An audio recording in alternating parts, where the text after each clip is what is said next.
মধ্যপ্রাচ্যের পরিস্থিতির কারণে গত 2 দিন ধরে ফ্লাইটগুলোর শিডিউল বিপর্যয় দেখা গেছে। আজকে সার্বিক পরিস্থিতি আমরা জানবো। শাহজালাল আন্তর্জাতিক বিমানবন্দর থেকে আমাদের সঙ্গে যুক্ত হচ্ছেন আমার সহকর্মী সুমাই ঐশী। আমরা যুক্ত হচ্ছি তার সাথে। ঐশী, গত 2 দিন ধরে ফ্লাইটগুলোর শিডিউল বিপর্যয় হচ্ছে। স্বাভাবিকভাবে যারা গমনেচ্ছুক যাত্রী রয়েছেন তাদের একটু সমস্যা দেখা দিচ্ছে, বিশেষ করে যাদের ভিসার মেয়াদ শেষের দিকে। আমরা গতকাল এই বিষয়ে বলছিলাম, তাদের সমস্যা কিন্তু একটু বেশি। তো এই বিষয়ে প্রশাসন কি ধরনের পদক্ষেপ নিয়েছে আপনি জানতে পেরেছেন কিনা? এই বিষয়ে কোনো কিছু, ফ্লাইটগুলোর শিডিউল আবার কবে থেকে চালু হতে পারে এই বিষয়ে আপনি কোনো তথ্য পেয়েছেন কিনা? সার্বিক পরিস্থিতি আমাদের জানাবেন। ফ্লাইটগুলো কবে নাগাদ চালু হবে সেটি একটি প্রশ্নেরই বিষয়, কারণ আপনি জানেন যে একটি প্রায় যুদ্ধ পরিস্থিতিই চলছে সেখানে, এবং এর কারণে বিভিন্ন বিমানবন্দরের, মধ্যপ্রাচ্যের বিভিন্ন বিমানবন্দর বন্ধ করে দেওয়া হয়েছে নিরাপত্তাজনিত কারণে। যতক্ষণ না পর্যন্ত সেখানকার পরিস্থিতি স্বাভাবিক হচ্ছে ততক্ষণ পর্যন্তই কিন্তু এই বিমানবন্দর খোলার হবে না বলে আমরা জানতে পেরেছি। ফলে একটা দীর্ঘ সময় ব্যাপার। তবে এর মধ্যে ভোগান্তিতে পড়েছেন প্রচুর মানুষ। সকাল থেকে আমরা এসে দেখেছিলাম যে বেশ কয়েকটি ফ্লাইট কিন্তু ক্যান্সেল হয়েছে। দুবাই, দোহা, কুয়েতের ফ্লাইট একেবারেই বাতিল হয়েছে। ওমানের একটি ফ্লাইট রিশিডিউল হতে দেখেছি আমরা, এবং সৌদি আরবের একটি ফ্লাইট আমরা সকালে এসে দেখলাম যে যথাসময়ে যাবে। রেইনবো অলরাউন্ডার এক্সটেরিয়র পে বাড়ির বাহিরের দেয়ালের সুরক্ষা নিয়ে থাকুন নিশ্চিন্ত, সাথে পাচ্ছেন 10 বছরের ওয়ারেন্টি। তবে আরও বেশ কিছু ফ্লাইট কিন্তু সৌদি আরবেরই ক্যান্সেল হয়েছে, বাতিল হয়েছে, যেটির আসলে যাত্রীরা কিন্তু ভোগান্তিতে পড়েছেন। আমরা একজনের সঙ্গে একটু কথা বলতে চাই যে তাদের আসলে এখনকার পরিস্থিতি কি। আপনার ফ্লাইট কখন ছিল আর এখন কি পরিস্থিতি? আমার ফ্লাইট ছিল হচ্ছে 1 তারিখ রাত 1:15, তারপর ফ্লাইট ক্যান্সেল হয়। এখন আবার বলছে, গতকালকে মেসেজ দিয়ে জানাইছে যে ফ্লাইট হচ্ছে আজকে দুপুর 1টায়। তো এখানে আসার পর আমি ফ্লাইটের ব্যাপারে কোনো তথ্য এখনও পাই নাই, কোনো বোর্ডে দেখায় নাই। তো এখন অপেক্ষায় আছি, দেখা যাক। ধন্যবাদ। আরও একজন আছেন আমাদের সঙ্গে, একটু জানতে চাই যে আপনার ফ্লাইট কখন ছিল এবং এর ফলে বাতিল যে হলো ভোগান্তি কেমন হচ্ছে? আমার ফ্লাইট ছিল 1 তারিখ রাত 1:15, তারপর ফ্লাইট ক্যান্সেল হয়েছে, আবার বলছে আজকে একটা ফ্লাইটের দুপুরে। ভোগান্তি এই যে বসে রয়েছি, এখন ফ্লাইট চালু হলে ইনশাল্লাহ যাওয়ার চেষ্টা করবো আর কি। আপনি নিশ্চয়ই কর্মক্ষেত্রে যাওয়ার জন্য সেখানে যাবেন, সেই ক্ষেত্রে কোনো জটিলতা তৈরি হবে কিনা? জটিলতা অবশ্যই হবে। আজকের মধ্যে আমাকে পৌঁছাইতে হবে সৌদি আরব, যেহেতু আমাদের কোম্পানিতে আছি, আমরা কাজ করি, ছুটিগুলো কোম্পানির মাধ্যমে যেহেতু আমাদেরকে দেয়, আজকের ভিতরে আমাদের পৌঁছাইতে হবে, এটাই। সোহর, শুনছিলেন ভোগান্তির কথা, এবং এরকম আরও প্রচুর মানুষ আছেন যারা একই রকমের ভোগান্তির মধ্যে পড়েছেন। এরকম আরও অনেক অভিভাবকও আছেন যারা আসলে এখানে অপেক্ষা করছেন দীর্ঘ সময় ধরে ফ্লাইট বাতিল হওয়ার কারণে। আমরা আরও কয়েকজনের সঙ্গে একটু কথা বলার চেষ্টা করব। আপনার ফ্লাইট কখন ছিল, এখন বাতিল হয়েছে? হ্যাঁ, আমার ফ্লাইটটা ছিল 10:45, এখন ফ্লাইটটা আপাতত স্থগিত রাখছে, যে ফোন নাম্বার, পাসপোর্ট নাম্বার নিচে, যে পরবর্তী ওরা এই নাম্বারে যোগাযোগ করলে, তারা বললে তারপরে বলছে যে অফিসে আওয়ার জন্য, এয়ারপোর্টে আওয়ার জন্য। আচ্ছা, এখন পর্যন্ত কোনো আশ্বাস পেয়েছেন কিনা? না, এখন পর্যন্ত কোনো আশ্বাস পাই নাই। আর আমরা যখন যেখান থেকে মনে করেন যে অফিস থেকে আসছি, ওই অফিসের লোকে যোগাযোগ করছি, ওরা বলছে যে যতক্ষণ যে সময়তে ফ্লাইটের ডেট আসেন ওইটা মিস করার জন্য, ওটা মিস করে তারপরে এয়ারপোর্ট ত্যাগ করার জন্য বলছে আর কি। আপনি কোথায় যাচ্ছিলেন? এবং আমার মেয়ের জামা যাচ্ছে আর কি। আচ্ছা, ভোগান্তি কেমন হচ্ছে আসলে? যথেষ্ট ভোগান্তি হচ্ছে, মানে এজেন্সি যোগাযোগ করতেছে না যে আপনারা কীভাবে কী করবেন, কোন সময় যাবেন, কি ফ্লাইট আপনার হবে না। আমরা আর দেখেন বলছে কাতার এয়ারলাইন্স বাতিল। হ্যাঁ, তারা বললে হয়তো আমরা ভোগান্তি না করে চলে যেতাম, যে টাইম দিলে যে আপনারা আসছেন না, কাল আসছেন, কি আর 2 দিন পর আসেন, আমরা জানাবো, তা বলতেছে না। মানে কোনো সঠিক তথ্য আপনারা পাচ্ছি না, সঠিক পাচ্ছি না।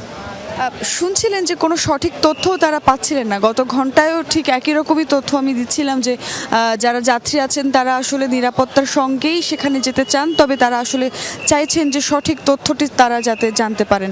এরকম বহু মানুষ কিন্তু গতকালও ঠিক এই জায়গাটিতে বহু মানুষ ছিলেন যারা অপেক্ষা করছিলেন। কিছু ফ্লাইট রিশিডিউল হওয়াতে তারা অনেকেই গন্তব্যে পৌঁছতে পেরেছেন, তবে বেশিরভাগ মানুষ কিন্তু চলে গেছেন। যেমনটা আমরা কিছুক্ষণ আগে যে দুইজন দুইজন যাত্রীর সঙ্গে কথা বলেছিলাম, তারা কিন্তু আমাদেরকে এর আগে জানিয়েছিলেন যে 1 তারিখে যেহেতু ফ্লাইট ছিল সেটি ক্যান্সেল হয়েছে, এরপর তারা আসলে তাদের গ্রামের বাড়িতে চলে গিয়েছিলেন। এরপর তারা আজকে সকালে আবার এসেছেন। এই যে যাওয়া আসার যে ভোগান্তি, এই যে পথের যে ক্লান্তি এবং একটি দুশ্চিন্তা, এর মধ্যে দিয়ে আসলে যারা যাত্রী আছেন তারা কিন্তু রয়েছেন। এর মধ্যে আমরা গতকালও শুনেছিলাম যে অনেকেই বলছিলেন যে হোটেলে থাকছেন, তারা আশপাশের বিভিন্ন হোটেলে আছেন, তবে সেই হোটেলগুলোরও আসলে ভাড়া বাড়িয়ে দেওয়া হয়েছে, এরকমও দু একটি অভিযোগ পাওয়া গিয়েছিল। 1,000 টাকার হোটেল সেখানে প্রায় 3,000 টাকা নিচ্ছে, এমন অভিযোগও আমরা শুনেছিলাম গতকাল। ফলে মানুষের মধ্যে এই ভোগান্তি তো চরমে উঠেছে, সেই সঙ্গে নির্দিষ্ট কোনো সঠিক তথ্য না পাওয়ার কারণে মানুষ কিন্তু আরও বেশি দুর্ভোগের মধ্যে পড়েছে। আপনি দেখতে পাচ্ছেন যে এখনও অনেক মানুষ, বেশ কিছু মানুষ কিন্তু অপেক্ষা করছেন ফ্লাইট ক্যান্সেল হওয়ার পর।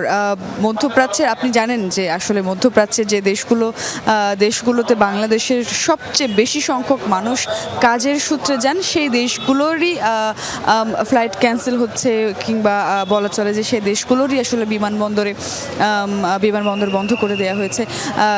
ইরানের যেই একটি যুদ্ধ পরিস্থিতি বলা চলে, সেরকম পরিস্থিতির কারণে। তবে যারা সাধারণ মানুষ আছেন বাংলাদেশের, তারা কিন্তু বারবারই বলছেন যে একটি সঠিক তথ্য তারা চান, যে তথ্যের ভিত্তিতে তারা আসলে সিদ্ধান্ত নেবেন যে তারা থাকবেন বা পরবর্তী কর্মসূচি তাদের কি হবে। ভাই, তোমার কাছে একটু জানতে চাই, তুমি কি কোথায় যাচ্ছ? আমি আমার বাইরে। আচ্ছা, আপনি কোথায় যাচ্ছেন? সৌদি আরব। আপনার কি ফ্লাইট আজকে ছিল নাকি ক্যান্সেল হয়েছে? ক্যান্সেল ছিল, আসলে ক্যান্সেল হয়েছে। ক্যান্সেল হয়েছে ফ্লাইট। আপনার সঙ্গে একটু কথা বলি, আপনি কি অভিভাবক ওনাদের? না, আমি আছি। ওদের ফ্লাইট কখন ছিল এবং ক্যান্সেল হচ্ছে কিনা এখন কি পরিস্থিতি? এখন পরিস্থিতি আমাদেরকে ইনফর্ম করছে যে আজকে একটাই ফ্লাইট। আমাদের এই ফ্লাইট ছিল 1:15 1 তারিখ রাতে 1:15 রবিবার। ওইটা ক্যান্সেলেরটা আজকে কনফার্ম করা হয়েছে। আজকে কখন যাবে? একটাই। কোনো ভোগান্তি কেমন হলো যে এই যে না, ভোগান্তির ইয়েতে এখন আমরা সাফার করি নাই, কারণ এখন আমাদেরকে বলছে এখন আসলাম, আমরা এখনো ভোগান্তির ইয়েতে পড়ি নাই। সকল তো ইয়েটাই পেয়েছি। এখন যখন আমরা সফলভাবে যাব তখন মনে করব যে আমি কোনো ভোগান্তিতে পড়ি নাই, এখনও তো আমি সাফার করি নাই। যেমন দেখছিলেন যে আজকে সকালে যে ফ্লাইটগুলোর কথা বলা হচ্ছে, সেই ফ্লাইটগুলো কিন্তু একটি ফ্লাইটের রিশিডিউলের কথা আমরা জানতে পেরেছি, যেটি দুপুর 1টায় যাবে, গতকালকের একটি ফ্লাইট। কিন্তু বেশিরভাগ মধ্যপ্রাচ্যের বেশিরভাগ দেশেরই ফ্লাইট কিন্তু বাতিল করা হয়েছে, এবং ঠিক কবে নাগাদ আসলে সেই ফ্লাইটগুলো রিশিডিউল হবে বা ঠিক কবে নাগাদ সেই দেশগুলোর বিমানবন্দর স্বাভাবিক হবে, সেটি আসলে বলা একটু কঠিনই বটে।